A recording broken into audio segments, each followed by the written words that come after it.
कि हम 15 अगस्त या 26 जनवरी के दिन देश प्रेम के गीत गा ले, तिरंगा लहरा ले और सोच ले कि हमें आजादी मिल गई है।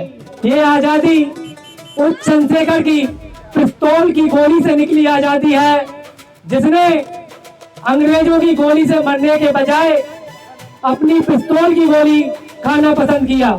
सभा को, इस कार्यक्रम को ऑर्गेनाइज किया है इंद्रजीत कुशवाहा हसूपुरा और प्रांशु कुशवाहा हसूपुरा, और भी हसूपुरा के छोटे बड़े भाई होंगे और इस कार्यक्रम का हिस्सा बने।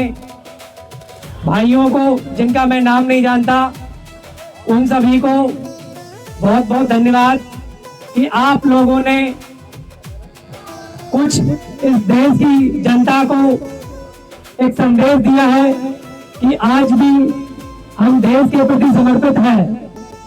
जो देश की संस्कृति है, जो देश की सभ्यता है, उसके प्रति हम प्रतिबद्ध हैं और समर्पित हैं।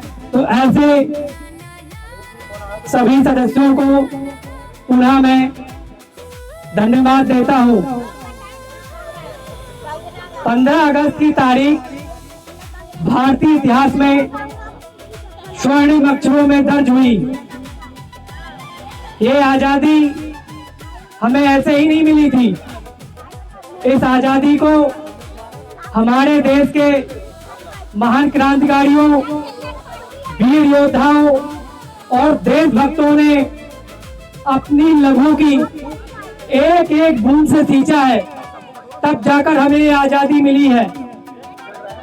ये आजादी हमें उस 23 वर्ष के नौजवान शहीद आजम भगत सिंह की याद दिलाती है, जिसने अपने प्राणों की परवाह किए बिना इस देश के लिए अपने प्राण न्यौछावर कर दिए।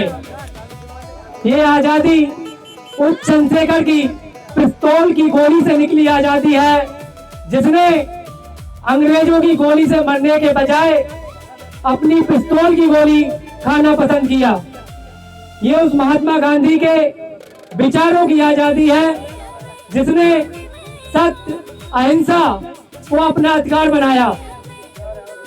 लेकिन दुर्भाग्य इस बात का है कि जिस भारत की कल्पना हमारे पूर्वजों ने, हमारे क्रांतिकारियों ने, देशभक्तों ने की थी, क्या वो भारत हम बना पाए हैं? आज कहने को तो हम देश का 80वां स्वतंत्रता दिवस मना रहे हैं, लेकिन जो कल्पना हमारे वीर शहीदों ने, क्रांतिकारियों ने की थी, क्या वो भारत आज बन पाया है?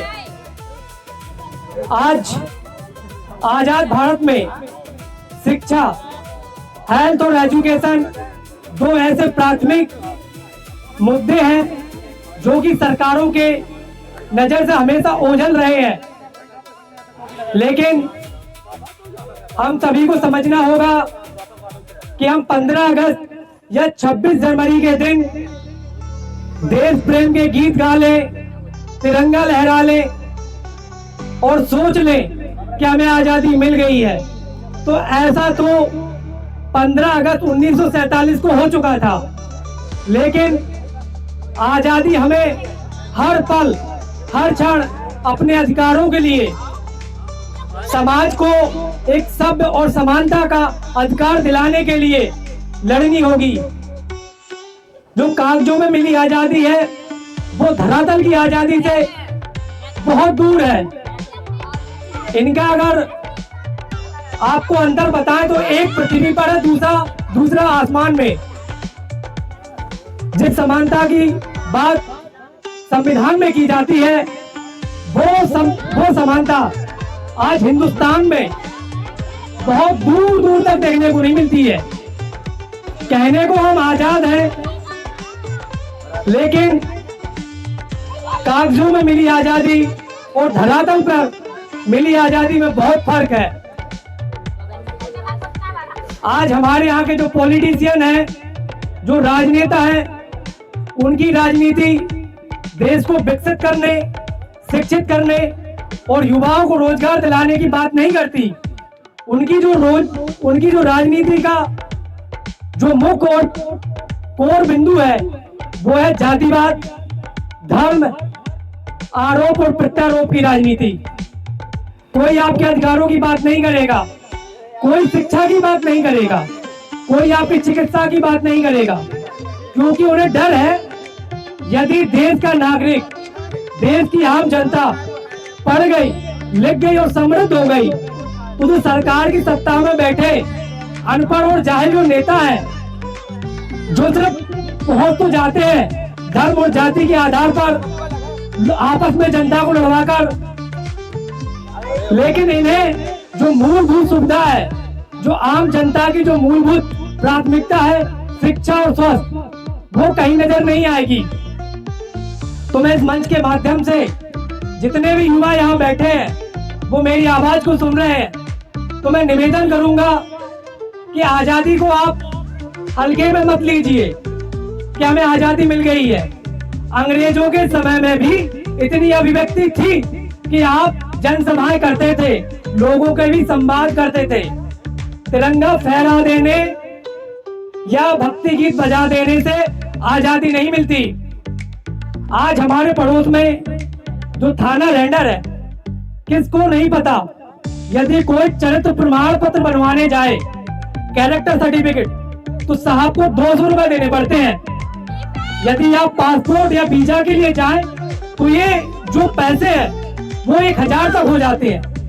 ये देश है, ये आजाद भारत है जहां भ्रष्टाचार अपनी चरम पर है। आज आजाद भारत में शिक्षा के लिए प्राथमिक और उच्च प्राथमिक विद्यालय तो है, लेकिन कहीं उनकी जो बिल्डिंगें हैं वो जर्जर हो चुकी हैं। यदि बिल्डिंगें ठीक भी हैं तो उनमें पढ़ाने के लिए शिक्षक नहीं है। यदि शिक्षक है तो वो आकर कुर्सियों पर सोते हैं और अपने मोबाइल पर रील स्क्रॉल करते हैं। ये बात शिक्षा की ही नहीं, आप चिकित्सा में भी ले लीजिए। करोड़ों रुपए की लागत से बनी सरकारी अस्पताल की बिल्डिंगें हैं, लेकिन ऐसी बिल्डिंगों का क्या फायदा जिसमें डॉक्टर ना हो, जिसमें 24 घंटे इमरजेंसी सेवा ना हो, जिसमें जो मूलभूत एक प्राथमिक स्वास्थ्य केंद्र में सुविधाएं होती है वो ना हो। और एक चीज तो हम सभी ने भी देखी है कि 1 से 1.5 करोड़ रुपए की लागत से हर ग्राम पंचायत में एक पानी की टंकी बनी है और 2025 तक चालू भी हो गई है। लेकिन मैं देखता हूं अपने ही गांव से कि उसमें पानी कभी 6 महीने में आ गया, कभी शाम को आया तो कभी सुबह आ गया, तो कभी आया ही नहीं।